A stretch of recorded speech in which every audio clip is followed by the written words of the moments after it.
اس لیے حکم فرمایا کہ اگر تمہارے پاس کوئی فاسق خبر لے کر آئے تو تمہیں چاہیے کہ فوراً تحقیق کر لیا کرو. اگر خبر کون لائے؟ فاسق لائے. اگر خبر فاسق لائے. اگر تم نے تحقیق نہ کی اور تم نے فاسق کی خبر پر کوئی اقدام کر لیا تو تم بڑے شرمندگی میں اور بڑے خسارے ندامت میں پڑ جاؤ گے. اس لیے اگر فاسق خبر لائے تو تحقیق کا حکم ہے. وہ تحقیق اس لیے کرنی ہے تاکہ فاسق کا فسق ثابت ہو جائے. اس لیے تحقیق کا حکم نہیں ہے کہ ایک مسلمان اور ایک مومن کو کہ اسلام اور اس کے ایمان میں شک پیدا کیا جائے. ان جاءکم فاسق بنبأ فتبینوا. اگر فاسق خبر لائے تم تو تحقیق کرو. اگر فاسق خبر لائے تب تحقیق کرو. حضور اکرم صلی اللہ علیہ وسلم کے پاس آپ نے ایک آدمی کو بھیجا ایک صحابی سے زکوٰۃ وصول کرنے کے لیے. ایک فاسق کو پتہ چلا کہ یہ زکوٰۃ وصول کرنے جا رہے ہیں فلاں صحابی سے. اس فاسق کو منافق کو یہ خیال آیا کہ اس کے اور اللہ کے نبی کے درمیان کیسے بدگمانی پیدا کی جائے اور کیسے دوری پیدا کی جائے. سنو تو صحیح. اور راستے میں ملا, بھائی کہاں جا رہے؟ نہیں, مجھے حضور اکرم صلی اللہ علیہ وسلم نے بھیجا ہے فلاں سے زکوٰۃ وصول کرنے کے لیے. کہ ہاں نہیں, جا کے کہہ دو, جا کر کہہ دو کہ وہ تو زکوٰۃ دینے سے انکار کر رہا ہے. راستے ہی سے ان کو واپس کر دیا, پہنچنے نہیں دیا وہاں تک. حالانکہ اللہ کے رسول کے صحابی وہ زکوٰۃ سے کیسے انکار کر دیتے؟ زکوٰۃ سے کیسے انکار کر دیتے؟ صرف اس لیے تاکہ آپ اپنے صحابہ سے بدظن ہو جائیں. اس بدگمانی کو پیدا کرنے کے لیے اس نے راستے سے ہی ان کو واپس کر دیا جو زکوٰۃ وصول کرنے جا رہے تھے کہ جس کے پاس تم جا رہے ہو وہ زکوٰۃ دینے سے انکار کر رہا ہے, جا کے کہہ دو. یہ مستقل باطل کی کوشش ہوتی ہے کہ ان کے بڑوں کے اور ان کے عملے کے درمیان ایسی باتیں چلاؤ جس سے ان میں آپس میں پھوٹ پڑ جاوے. یہ اس لیے حکم دیا گیا کہ تم فاسق کو پکڑنے کے لیے ساتھی سے تحقیق کر لو. فاسق کو پکڑنے کے لیے ساتھی سے تحقیق کر لو. یہ نہیں کہ فاسق کی بات کی خبر کر لو ساتھی کو ضائع کرنے کے لیے.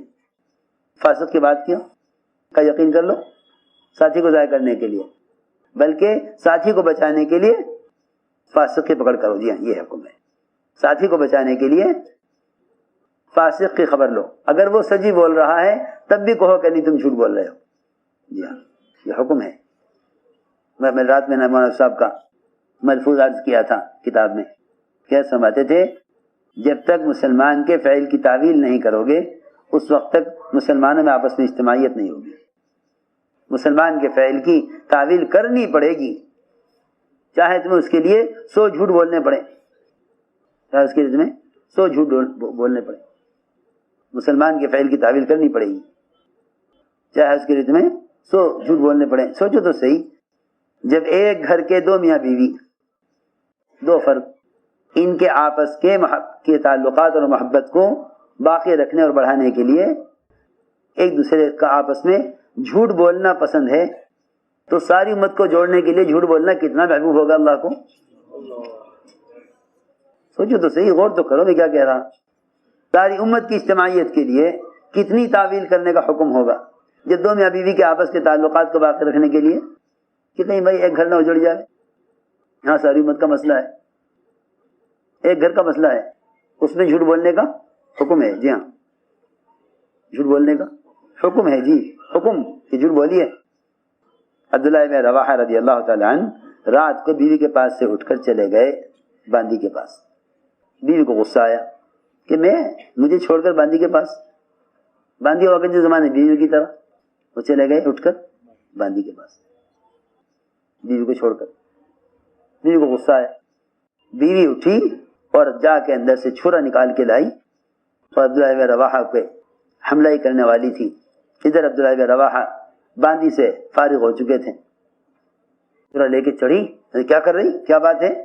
کہنے لگی اگر میں تمہیں باندی کے پاس دیکھ لیتی تو تمہیں اس چھرے سے یہ چھرا تمہارے سینے میں گھسا دیتی. تو نے مجھے باندی کے پاس کہاں دیکھ لیا؟ میں تو گیا ہی نہیں باندی کے پاس. ہاں, تو نے مجھے باندی کے پاس کہاں دیکھ لیا؟ میں گیا ہی نہیں باندی کے پاس. تو یہ چھوڑ کے بھلا باندی کیا حیثیت جو تیری حیثیت ہے؟ میں نہیں گیا باندی کے پاس. نے کہا کہ نہیں گئے، چلو پڑھو قرآن. کیا کرو؟ پڑھو قرآن. کیونکہ باندی کے پاس سے آ رہے ہو، اس کے پاس میں نے تمہیں خود دیکھا ہے تم باندی صحبت کرتے ہوئے. میں تو چھڑا لینے گئی تھی، تم اتنی دیر میں فارغ ہو گئے کہ اچھا نہیں گئے باندی کے پاس، پڑھو قرآن.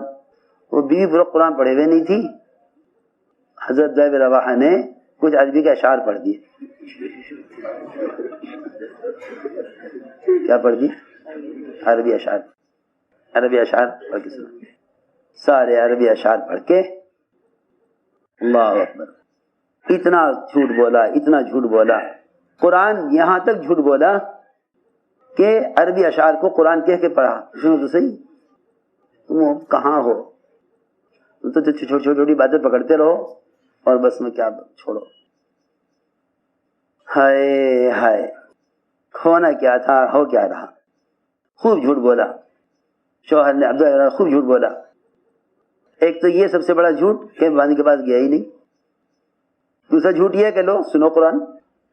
کتنی بڑی بات ہے اشعار کو قرآن کہہ کے پڑھنا. اشعار کو پڑھ رہے قرآن کہہ کے. دیکھو روایت میں اتانا رسول اللہ یتلو کتابہ کما لاح مشفن الفجر الساطع اتا بالہدى بعد العمى فقلوبنا به موقنات انما قال واقع. یہ سارے اشعار پڑھ دیے کہ اللہ کے رسول آئے ہمارے پاس کھلی ہوئی کتاب لے کر جو سورج کی طرح روشن. آپ ہدایت لے کر آئے ہمارے اندھے پن کے بعد، اور ہم نے آپ کی ہر بات کا یقین کیا. یہ اشعار پڑھے. بیوی نے کہا یہ نہیں ہو سکتا کہ اللہ کے نبی تو منع کریں جنابت کی حالت میں قرآن پڑھنے کو، اور تم قرآن پڑھ رہے ہو. میری آنکھ نے غلط دیکھا ہے، میری آنکھ نے غلط دیکھا. ایسا نہیں ہو سکتا، میری آنکھ نے غلط دیکھا. یہ کہا بیوی نے کہ میں آنکھ کو جھٹلائے کا انکار کرتی ہوں، میری آنکھ نے غلط دیکھا. ایسے نہیں ہو سکتا. جب آپ منع کر رہے ہیں تو بات ٹھیک ہے. صبح عبداللہ بن رواحہ نے سارا قصہ سنایا. حضور اکرم صلی اللہ علیہ وسلم آپ اتنا ہنسے کہ آپ کی داڑھیں ظاہر ہو گئیں. اتنا ہنسے آپ اس قصے پر. ہائے میں کیا عرض کروں. ساری مصیبتیں، سارے فتنے، سارے اختلاف، سارا افتراق، ساری تہمتیں صرف اس لیے ہیں کہ کام کرنے والے مزاج نبوت سے ہٹے ہوئے ہیں. سارا فسادی اسی کا ہے. اس لیے کہہ رہا ہوں صبر پیدا کرو اور دلوں میں وسعت پیدا کرو. اس لیے عرض کر رہا. دیکھو ایک مسلمان کو کسی طرح بچانا ہے، ایک مسلمان کو کسی طرح بچانا ہے. ہوئی غلطی کہ کیا کرو کہ تعویل کرو. ایک صاحب کو قتل کیا جانے لگا. حضرت ابوبکر اڑ گئے کہ نہیں عمر قتل نہیں کر سکتے، کیونکہ حضرت ابوبکر رضی اللہ تعالیٰ عنہ ایسی تعویلات کرتے رہے کہ کسی طرح چاہتے تھے کہ یہ مسلمان قتل سے بچ جائے. یہ تھی کوشش. پہلے کوشش ہوتی تھی غیر کو مسلمان بنانے کی، اللہ مجھے معاف کرے. اب کوشش ہے مسلمان کو غیر بنانے کی. پہلے کوشش ہوتی تھی غیر کو مسلمان بنانے کی کہ کسی طرح اسلام میں داخل ہو جائے. مسلمان کے فعل کی اتنی تعویل کرو کہ مسلمان کا گناہ ثابت نہ ہو کے دے. اتنی تعویل کرو مسلمان کے فعل کی. یہ تھا مزاج. اس مزاج سے امت بنی تھی. اگر ذرا اس مزاج سے ہٹو گے تو افتراق پیدا ہوگا. افتراق پھوٹ. آپس کی اجتماعیت کو باقی رکھنے کے لیے مسلمان کے فعل کی تعویل کرنا فرض ہے. چاہے اس کے لیے جھوٹ بولنا پڑے. جی ہاں کہ نہیں ایسا نہیں، مسلمان ایسا نہیں کر سکتا. اور اگر اس سے گناہ ہو جائے تو اس کی قربانی کو یاد کرو. مسلمان کے فعل کی تعویل کرنا فرض ہے. چاہے اس کے لیے جھوٹ بولنا پڑے. جی ہاں مسلمان ایسا نہیں کر سکتا. اور اگر اس سے گناہ ہو جائے تو اس کی قربانی کو یاد کرو.